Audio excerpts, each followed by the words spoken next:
Hello and welcome back to the channel. Today we're taking a closer look at the Twilight Kin and what's changed for 4th edition. From unit profiles to army-wide mechanics, there's a lot to unpack and some of it might surprise you. Let's get into it. The information in this video is based on the recent Countercharge podcast, which previewed upcoming changes for the Twilight Kin in 4th edition. As always, keep in mind that details may shift slightly before final release. The Twilight Kin will have access to 2 distinct command orders. The first is Fear the Darkness, which goes off on a 5+. The rule is simple. It gives a unit the Dread special rule. The other command order is Flesh Hooks that goes off on a 5+2 first target a unit with the Dark Kin trait. While an enemy is engaged with 1 or more units with this order, the enemy cannot withdraw and they lose 1d6 attacks or 1d3 attacks to a minimum of 1. The first core choice are the Corsairs Voidwalkers. They come in Auxiliary Troop, Regiment, or Horde. The unit has the Dark Kin trait, Elite, and Ensnare. They no longer have the option to increase their melee to 3+. The next unit is the Fleet Wardens that also come as Auxiliary Troop, Regiment, or Horde. They cost more than the Voidwalkers, but they do come with the Dark Kin trait, Crushing Strength 1, Elite, and Phalanx. The last core choice are the Corsairs Wranglers. The podcaster saw their copy that they are infantry, which is likely a mistake, and they should be heavy infantry instead. They come as Auxiliary Troop or Regiment. They have the Dark Kin trait, Crushing Strength 1, Stealthy and Elite. They also have a separate shooting attack that is 9 inches, Shoot 4 and have the Frostbite and Piercing 1 rule. For specialist choices, we have the Void-Touched Mutants. They kept most of the stats except that both points went down significantly and they lost Strider. The troop also 5 attacks but seems to be balanced for points. Next are the Bound Reapers. They have the Crone Bound trait, same stats but lower points in Regiment. They also lost the upgrade for Mindthirst and Vicious. For the big boys we have both the Bound Butchers and Ravagers. They have the Crone Bound trait and come either troops or regiment. Almost the same profile with lower points for regiments. For a fast option, we have the Bound Phantoms.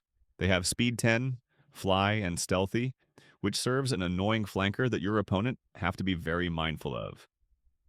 Next are the Corsair Void Skiffs that only come as regiment for 155 points.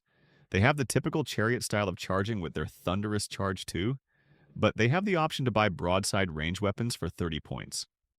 We move to the support choices now. First up is everyone's favorite, the Impalers. They kept their iconic big shield and their crushing strength bumped up to 2. They, however, lost Wild Charge. Next support choice are the Soul Flayers. They only come as troop for 180 points. They are exactly of the same stats but cost significantly more. For the start of your big monster choices, we first have the Bound Mind Screech at 160 points. It no longer have options to customize its loadout and just comes with Drain Life 6, Lightning 6, Wind Blast 6. Another bound monster is the Titan-sized Terror for 235 points.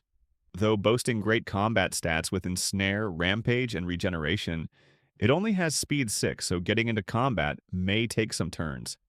The Flying Titan Gore Drake cost 180 points with Speed 8. It lost its Void-Charged Beast rule but gained Vicious instead. It also lost Nimble, as with most units in the game. The Void Lurker is a unique Titan support that cost 230 points, a decrease from the current edition. It has the same exact stats, but lost the option to gain Inspiring. For your first champion choice, it would be the Navigator for 100 points. She has the very Inspiring rule, and her unique abilities is replaced with just one that gives a dark trait unit within 12-inch the Vicious ability.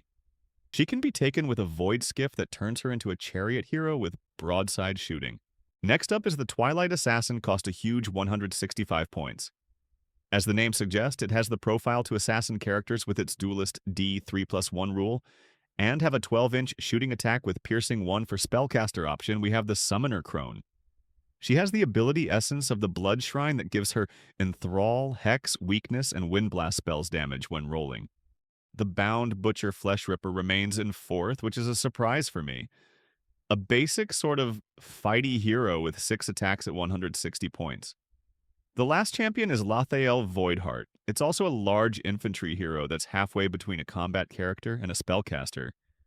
I guess his main gimmick is with his special ability where he could deal 9 lightning bolt attacks by damaging his own unit. We now have the Warlord choices. The Void Captain comes either on foot or on the Void Skiffs. Difference in abilities are that the Captain on foot provides rallying for Dark Kin trait units, while the one on Void Skiff allows you to make units of Corsair Void Skiff's core instead of Specialist. Similarly for Soulbanes, they come either on foot or on a Mount Nightmare. The one on foot does not have Big Shield, still has Crushing Strength 1 but kept its Wild Charge D3. Both of them do make units of Impalers Specialist choice instead of support. The last Warlord is of course Mikael.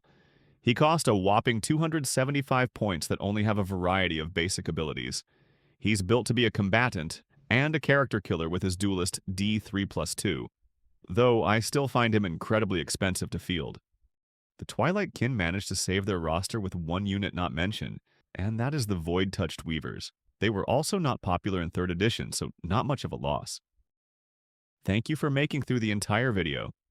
If you have any thoughts, feedback, feelings about the new army, edition, or even about this video, do let me know in the comment section.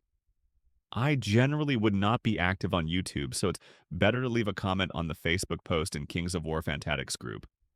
I am also interested to know whether you would like to see of more such videos, as I tend to only make reels or shorts on my well-painted army. See you on the next one.